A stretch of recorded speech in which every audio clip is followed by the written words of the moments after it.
NCTV45, The Train, anytime on your time. This program was provided through funding from Cedars Restaurant in Newcastle, Pennsylvania. A special thanks to Cedars, featuring Middle Eastern, Italian, and American cuisine.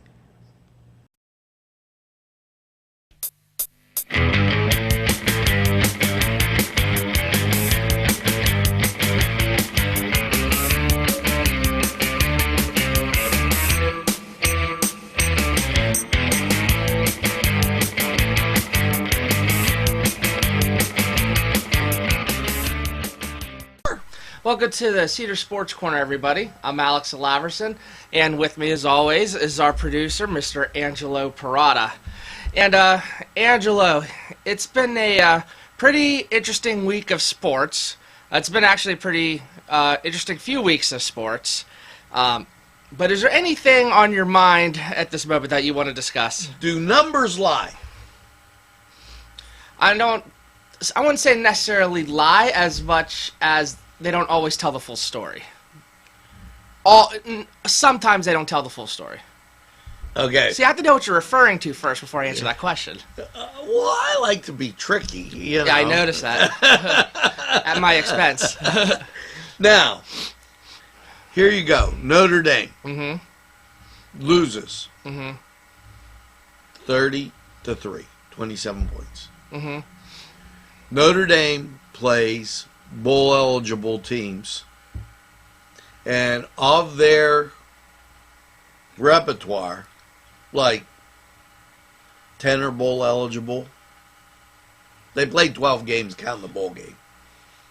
10 were bowl-eligible. Alabama only had 8 potential bowl-eligible teams because Tennessee Chattanooga didn't make it to a bowl. Well, that's a typical... And they end up losing by 28 points.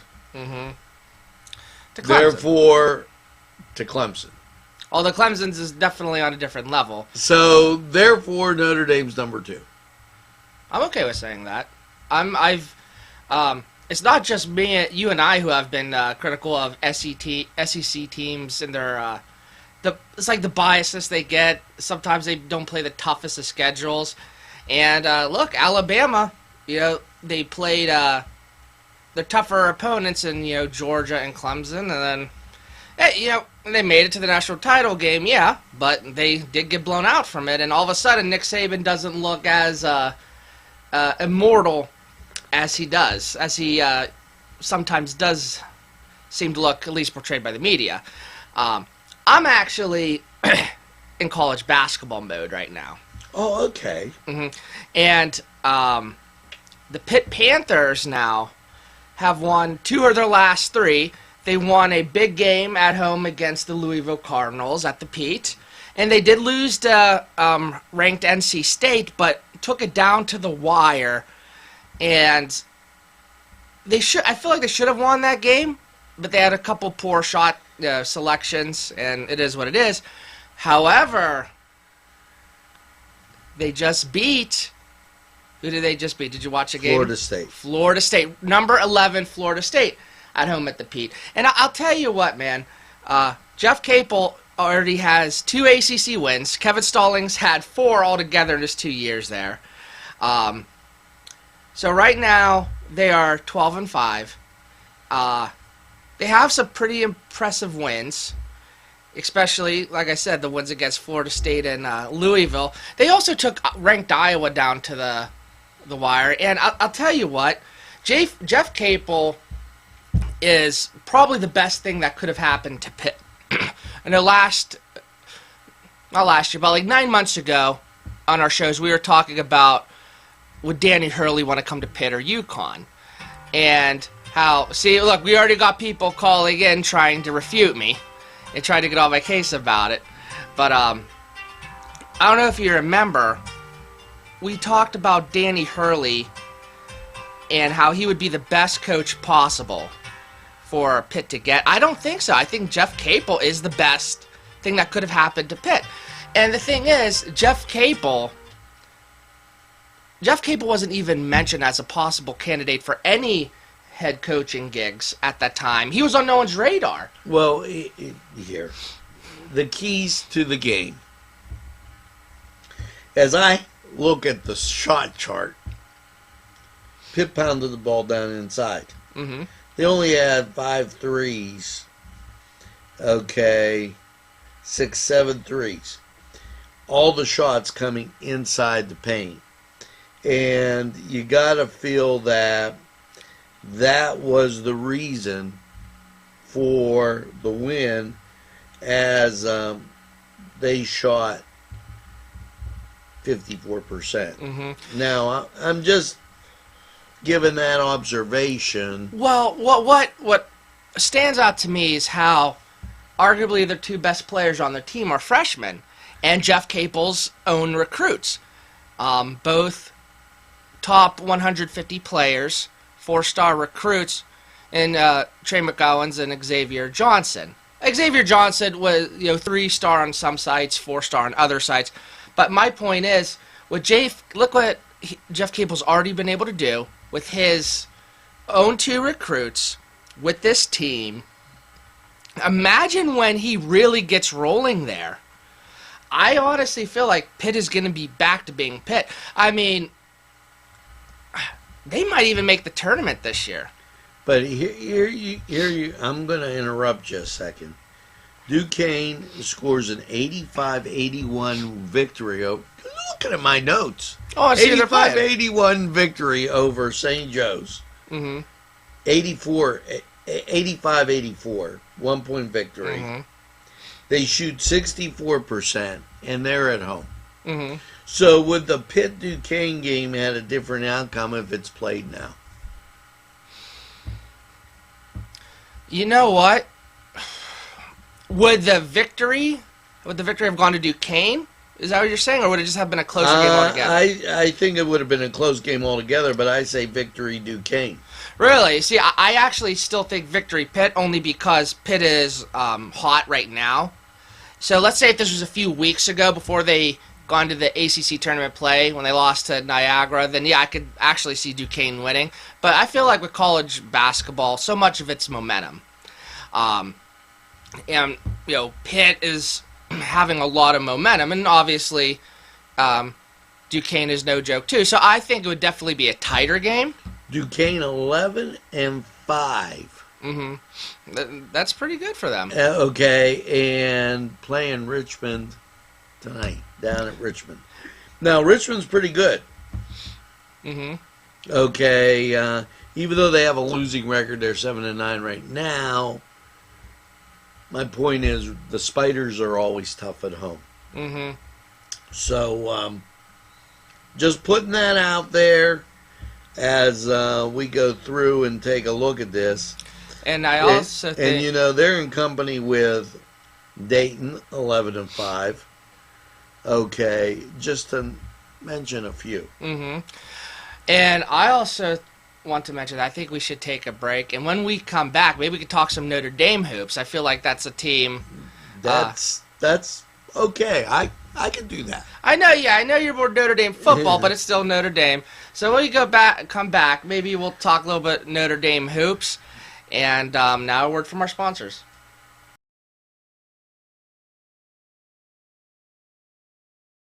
This program furnished by the MAD Unit, Mobile Auto Detailing.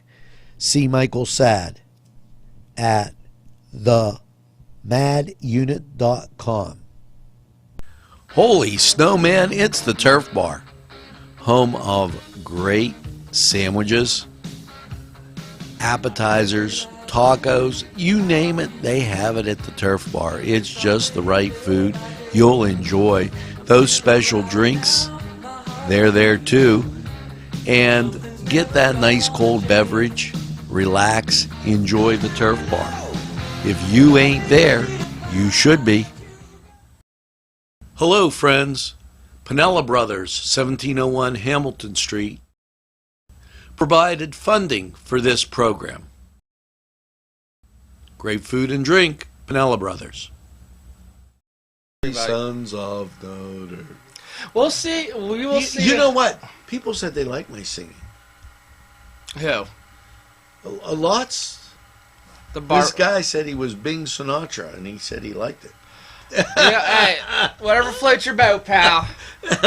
Now, Mike, you were supposed to catch that joke. Well, I know you're all happy about, even though Notre Dame lost the national championship, you're still proud they finished number 2 in football, and you're pretty happy right now that they are in the middle of ACC play. 11-5, Mm-hmm. but they have a rough road to hoe. Oh yeah, 6 out of their next 9 games are against ranked teams. North Carolina State is living the dream at 14-2. Pitt almost beat them. I can't get over that. Okay. Georgia Tech 10-5, so they're reasonable. Mm-hmm. 15-0 Virginia. Duke's always Duke. Then you've got Notre Dame and Boston College. That's like a little Catholic war. It is. Okay. Notre Dame and Miami, that's always a problem. Then they go back and play Georgia Tech, Virginia, Wake Forest, and Virginia Tech. If they can split half of their games, again, they can split half of the remaining games and maybe win a game or two in the ACC tournament, then they're in the conversation of being a bubble team, I believe, for making it into the NCAA tournament. I think they have to win more than half. I think they have to win 60 or 70%. Well, I think it depends who their wins are against, too. Because I notice a lot of times with the NCAA basketball selection committee, it's, even with their losses, it's like a handful of wins against ranked teams. Well, they almost outweigh losses here's to the problem. ranked teams. They didn't do well against Oklahoma. They didn't do well against UCLA. They beat Purdue in a close one. Okay. And then they lost to Virginia Tech, so they have to come back and beat them. They lost to Syracuse. They lost to Boston College, making it kind of tough. And remember, they had a close game against Duquesne. So you've got them and the Dukes on a pretty even par. And see, I'm a little partial to the NIT tournament. Mm-hmm. So I think you go to the NIT, and it's just as important as winning the NCAA tournament. Oh, man, I don't know if I would go that far. Yeah, well, let's look at why. Okay. First of all, and I read this in Notre Dame magazine the other day, about, every state school's like in an arms race to build facilities. And, if you're a state school with an unlimited budget, you're flying along building. Remember, Duquesne built the Palumbo Center, and then right away Pitt needed a facility. That was the conversation right after Duquesne got Palumbo. Mm-hmm. It wasn't that we have the field house, it's nostalgic, it's old, it looks good, okay, and we have a football stadium on campus. So they ditched a football stadium to build the Pete, which, bad move, but that's another time and place. Okay, and you have a lot of places building things along that line, and I just like, if I'm watching, I'd rather watch the NIT than the NCAA tournament. If I'm going to have 6 teams from the Big Ten and 7 teams from the ACC, and then the Big East are the SEC, and they have all the representatives and everything, I'd rather watch Notre Dame, Boston College, Duquesne, DePaul play in the NIT. Well, I mean, I don't know. I still rather Creighton. I'd still rather my Would you rather Notre Dame win the NAT or make the NCAA tournament first round? Win the NIT. Really? There are actually a lot of people who feel that way. I still personally would want to make the NCAA tournament. Back to your thoughts on the Pete. Would you feel the same way, let's say, if somehow they were able to still build the Pete without tearing down Pitt Stadium? Would you feel it would have been a bad move at that time? Yeah.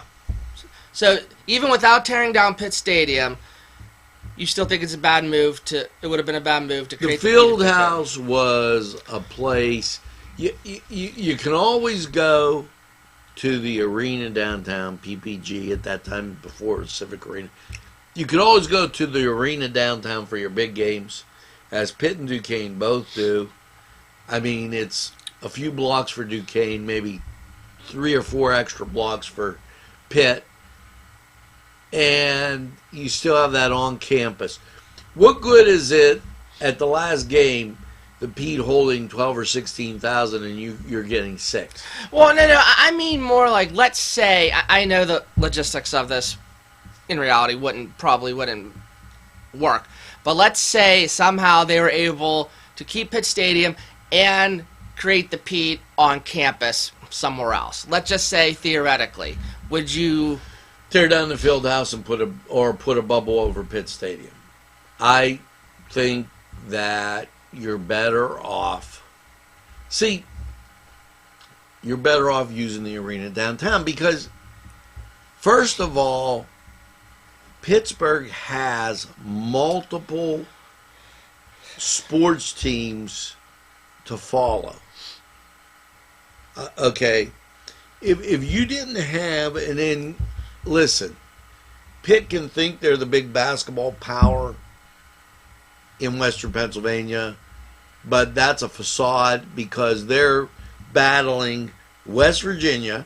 Because if you live in Washington County, you can get to West Virginia as easily as you can to Pitt. Well, I mean... Okay, well, wait. Can you? Go ahead. Can you? Sure, go ahead. And aren't they in the newspaper? West Virginia, when West Virginia wins, do they make headlines? The Pittsburgh newspaper, yeah. Okay. If you live in Beaver County, can you get to Robert Morris as easily as you can to Pitt? I don't see why not. Duquesne and Pitt are in the same area, so you can get to either one. Now, that's 4. No, wait. Now, you do have the Penguins, correct?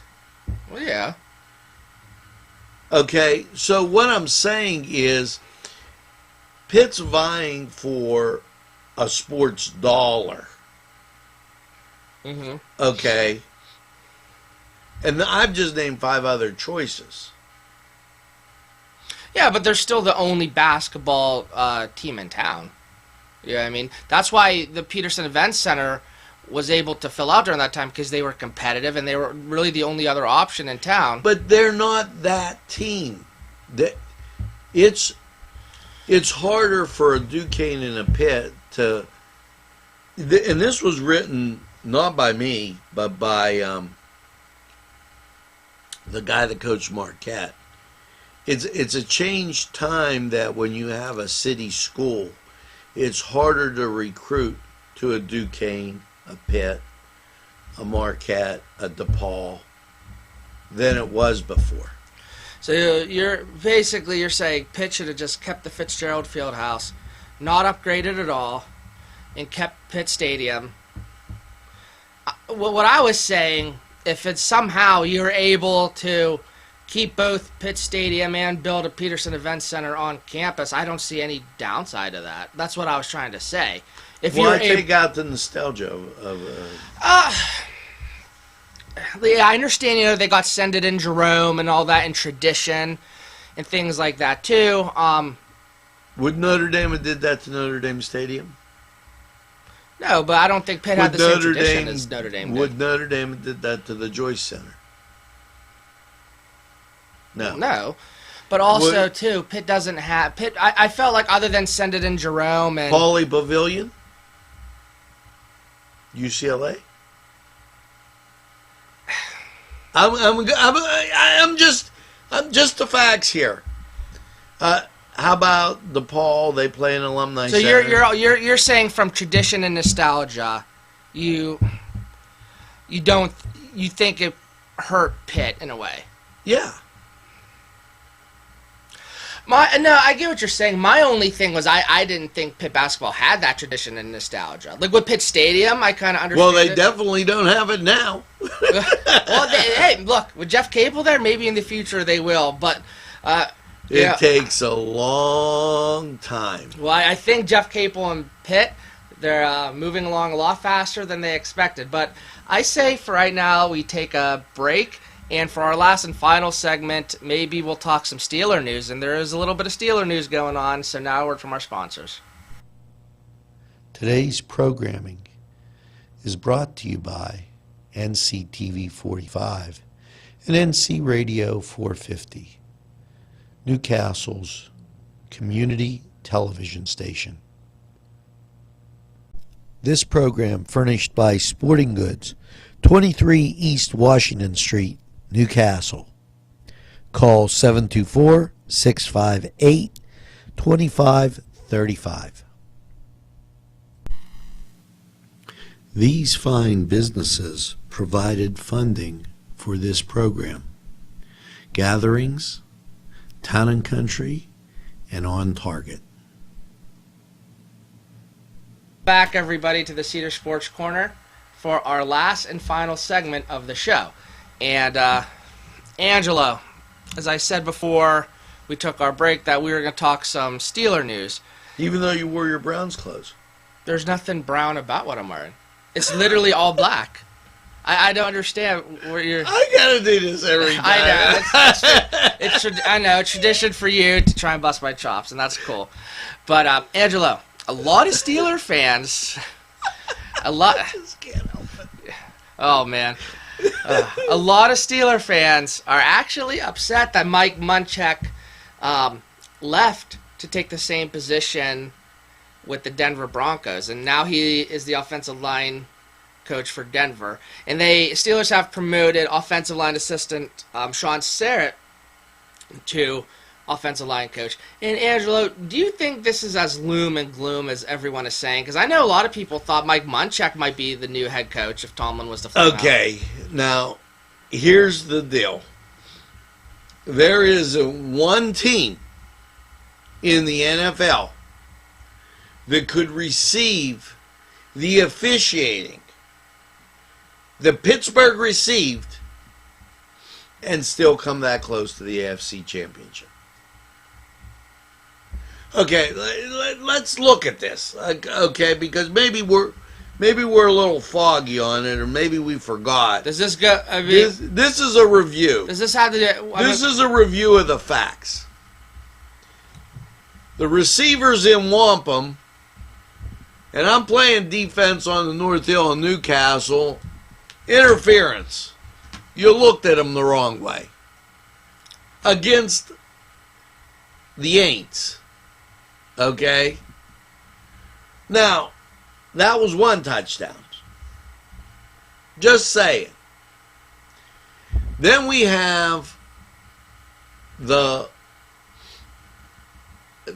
next call that was equally as bad in that game. Now, that's 14 points given to the Aints, or the Steelers are in the playoffs, and they're playing okay. So are you driving at that? No, this isn't as big a deal as people are making because the Steelers... This is theater at its best. This is better than Hamilton. Okay? If you go back and look at the Steelers season, the only way they get beat is by goofy calls. Okay? And, I just can't put myself right now, even with the big game looming large and the championship series being on, I can't take it seriously when somebody makes a catch, turns around, and gets hit, and they go, well, it's not a catch. Well, I don't know. Or you dive over the middle, bang, the ball gets popped out. I'm a Cleveland Brownie, and I pick it up, and I'm running for the first train west, and then you turn around and say, oh, no, let's give the Ravens another crack at this. Okay, how seriously can you take that league where the officiating gets to be so bad? I'm just saying, geez, oh man, guys, you got to polish it up. It looks terrible. It looks terrible. And the officiating was terrible across the board. Okay. Not saying Notre Dame would have beat Clemson, but we had the same issue where the guy catches the ball, turns around, has possession of the ball, turns around, drops the ball bounces back up into him, and they say, oh, well, it's no catch. Once you turn around, that's it. You can't turn and catch the ball at the same time. The ball will fall. Okay? You got to start really working. And I think it's the farm system, because the officials move up from high school to college, from a sub-college ranking to a major college ranking, from college to the professional ranks, and these guys look like they moved from Mahoning Town to Wampum. Okay, I just can't. I can't get all wrapped up in the Steelers making personnel moves. Okay, when all the other stuff went on, and it seems like it's covering up the facts. The fact is, so basically, you don't think it's a big deal, and that the other issues are officiated. You know what I noticed about you? I'm not saying this is a bad thing. Like, if I ask you a question and I want to get an answer out of you, you'll go around and make a big loophole and add some stories to it, and then boom, then you make your points. Like, you have to bring all this other stuff, and that's good because you're bringing up Mike, evidence and stuff. Mike, I know you appreciated that story because I'm correct. Okay, I mean, geez. You don't see that in the NHL. I'm starting to like hockey, okay? Because you don't see the theater. Mm-hmm. Oh, yeah, speaking of theater, now, Antonio Brown took out of his Instagram page or his Twitter that he's a Steeler. It's like every day he cuts another tie with them, and he puts something on social media, with him wearing a Niner jersey, but then everyone's saying, no, it's just paying tribute to Jerry Rice. I think it's just so petty. But You've Angela, been watching too much Cooking at Castle. That's probably it. But Angela, before we end our show, I say we make some predictions like we usually do. So I know you predicted the Colts to win. They're out. So now I said I would have liked the Colts to win. Okay. I would have liked the Cowboys to win. So now you got Patriots and Chiefs. I might as well be for the Chiefs. Because it's been 50 years. Mm-hmm. And do you know the last time the Chiefs were in it, who'd they beat? The Vikings. That's right. Mm-hmm. Very good. Mm-hmm. I'm proud of you. Oh, no, you know how I remember that. Who's on the other side? The Saints and Aaron Donald's Los Angeles Rams. And the reason I do that about the Vikings and the Chiefs, because when I was young, my dad used to bring home like Super Bowl cards and stuff he would get from thrift shops and stuff. So I had all the tickets from each Super Bowl, and I was fascinated by that. And the other thing is the Vikings are my favorite NFC team, so I kind of know a little bit of their history. But so now we have the Rams and the Saints in the NFC Championship, the Patriots and Chiefs in the AFC. I'd like to see the Rams and the Chiefs. If that's not going to happen, I wouldn't mind seeing a Drew Brees, Tom Brady Super Bowl. I think that'd be fun to watch. But my official prediction... Are you communist? No. Rooting for the Patriots. I'm saying if it wasn't going to happen, I wouldn't mind seeing it. Let me give you every call in the book why I don't give it to the Steelers. Oh, my goodness. I predict... the Patriots will win, and I predict. I want the Rams to win. I have a feeling the Saints are, so I think we're going to see a Breeze and Brady Super Bowl. However, I hope the Rams win the whole thing, so I want to see Aaron Donald get a Super Bowl ring. Because at the end of the day, Aaron Donald's going to be the best defensive player in NFL history when he retires. Rams and Chiefs. All right, and that does it. And I want to thank all of you for tuning in. And I'm sure Angela's going to say, go Irish, or go Dukes, right? I always say things like that. And go Jeff Capel and the Pitt Panthers. You have a good one, everyone. I thought I'd switch it up and do it for you there.